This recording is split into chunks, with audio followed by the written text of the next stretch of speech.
Oh dearie me, Diego. What was that penalty? 1 point gained or 2 points dropped?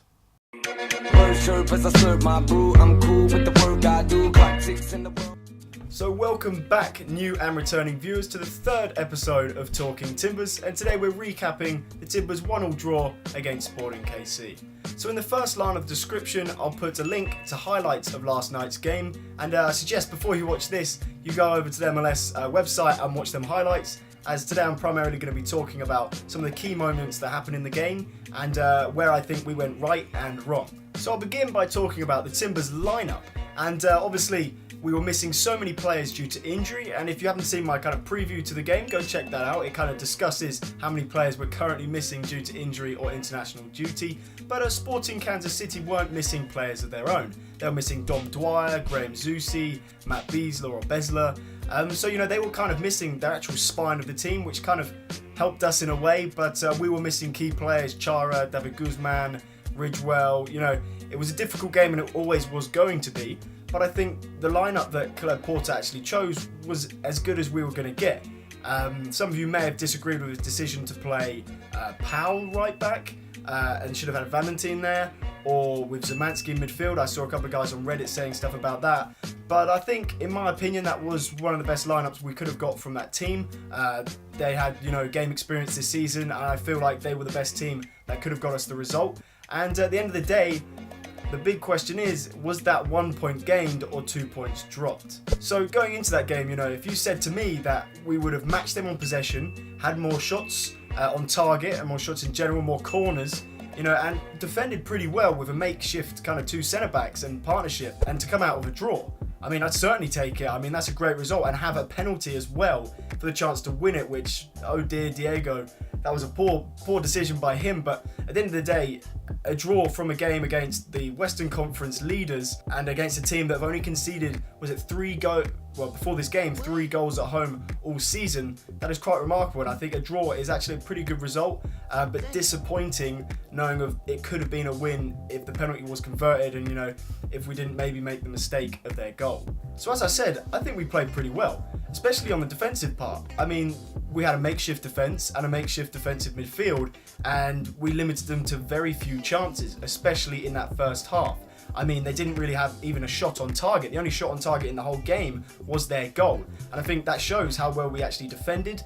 Credit to Vitas, Olum and Miller. They really stepped up to the plate. Some people would say that Powell was pretty poor that game. First half, I think him and Asprilla defended pretty well down that right-hand side. They had a tricky little winger who was playing there, but I think they numbed him pretty well. But some would blame Powell for the goal, but I'll talk about that in a minute or so. But yeah, very pleased off of a makeshift defence with how limited chances they actually had. So our goal by the magician Valeri was an absolute peach. It was unbelievable. I went mental watching it live. Started with Roy Miller actually playing a nice through ball to Blanco's feet in the centre of midfield. Split open the midfield of KC. Played at Blanco's feet. He laid it off to Valeri, and the rest is history. What a goal. Could be goal of the season contender, but definitely has to be up there with goal of the week. So yesterday in the match preview, I kind of said when I chose Valeri, I was like, not really needs to be said about why Valeri's on the team sheet. But last night was basically why. He's the man that can just produce absolute magic from nowhere, and if you give him the time and space, he can do that. It was a tremendous strike. He struck across the ball, super hard technique, knew exactly what he was doing, get that curve on it, and then in off the crossbar, not a lot the keeper could do. So yeah, first half, we numbed them to 0 chances really on target at all, and distant shots, but then in the second half, things kind of opened up. On the 52nd minute, they had a very, very good chance with Ike Opara with the header, but in my opinion, it was never a free kick anyway in the first place. Blanco clearly got the ball in the tackle, but referee gave it as a foul, and it was a chance that Opara should have and normally does score, as he's in good form at the minute, but thankfully he did miss. But then of course their goal 8 minutes later in the 60th minute, scored by their debutant Shalaby, or I think that's his name. But yeah, very disappointing on our end. A lot of people are blaming Alves Powell positionally, but I think you've got to give credit to that pass. That was a superb pass, pinpoint precision, right over his head, fantastic touch by the striker or the attacker, and then a great finish. Now, in my opinion, if you actually look in the build-up to the goal, you know, we had 3 players, I think it was Addy, Valeri and Nagbe, and none of them really closed the ball. I mean, you can't give someone, a midfielder like that, a creator, the chance and the time to loft the ball over the back line. I mean, one of them's got to be pressing. I mean, you see Addy, I think, he runs towards it, but kind of slows down. You see Nagbe and Valeri, they're just, you know, be aggressive, press, you know, get on his feet, step on his toes, but they didn't seem to do that and gave him the time. He played the ball. Yes, you could say positionally, Powell got it wrong, but at the end of the day, I thought he had a very solid game. And it was one mistake, and again, it seems like at the minute, mistakes, just, you know, one mistake are costing us goals every single time, and they're costing us points, which is very disappointing. But it was a fantastic ball over and a fantastic finish, and, you know, got to take it on the chin in a way. So I'll quickly touch on the substitutions made by Caleb Porter. I mean, a minute before the goal, he decided in the 59th minute to take off Darren Asprilla and bring on Mattox. Now, I've got kind of mixed feelings on this one. I think the way the game was going, I think Asprilla was actually helping Powell defend a lot, very well. I mean, the first half he was tracking back often, you know, he was breaking up play, he did very well. He had a very solid game, Asprilla, in my opinion. I think maybe Mattox could have come on for Addy. Now, I may be alone on this one, but, you know, at the end of the day, Addy did go on to win us that penalty. But I think Mattox, you know, he would have brought more energy down the centre of the field, and I think he could have just provided more of a threat than Addy. I think Addy just gets too tired towards the end of the game. Or we could have gone for a 4-4-2. You know, take off Nagbe or Zemansky or Valeri and then stick Addy and Mattox up top. I think that wouldn't have been the worst case because, you know, as the goal, as I already said, Addy didn't go and press, and I think maybe if Mattox was there with his fresh legs, you know, he may have pressed that ball and the ball never would have gone over the top, over Alvas Powell's head. But yeah, well, hindsight's a wonderful thing. But then, you know, 15 or so minutes after the goal, Caleb Porter decided to take Alvas Powell off, who, you know, obviously got a lot of the blame for the goal, and replaced him with Zarek Valentin. Now, a lot of people were saying that Valentin should have started, but again, hindsight, you know, it's an easy thing to say once a mistake has happened. In my preview, I said Powell should start. I don't go back on that. I think he's athletically good.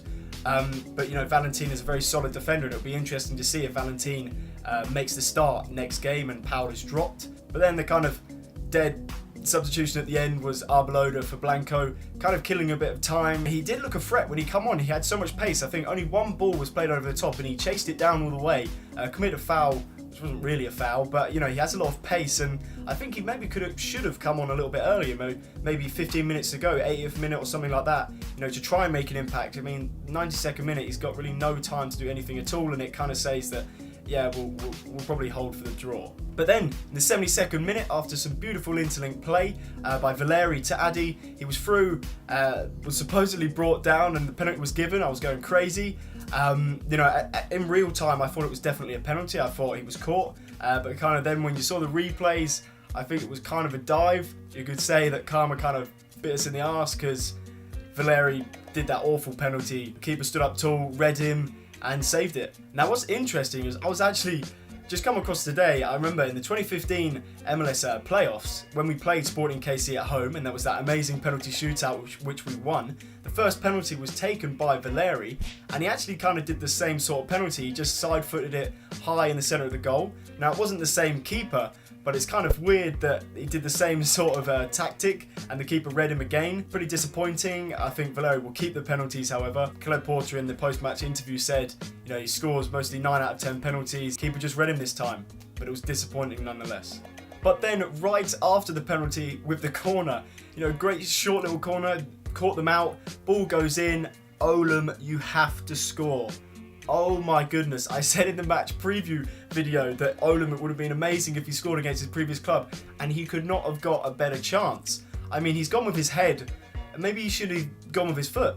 I mean, anything, go with your knee. Just put it in the net. I couldn't believe it. I was screaming at the time. I was watching it with some friends. I went absolutely mental. I was lost for words. I was just sitting there like, couldn't believe that he hadn't scored. Very disappointing. Yeah, what else can be said?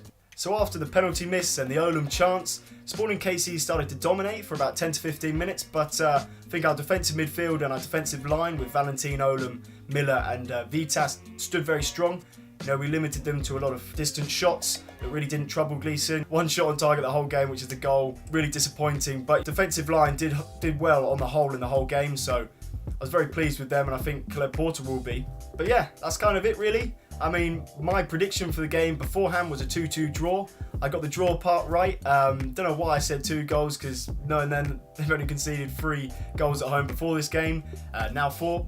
But, you know, I don't think that we were going to really score 2, but we should have scored 2. But yeah, tell me what you guys thought of the game, if you think Caleb Porter's team lineup was what you thought it would be and the right one. And if you enjoyed the video, leave a like. And if you're new here, subscribe.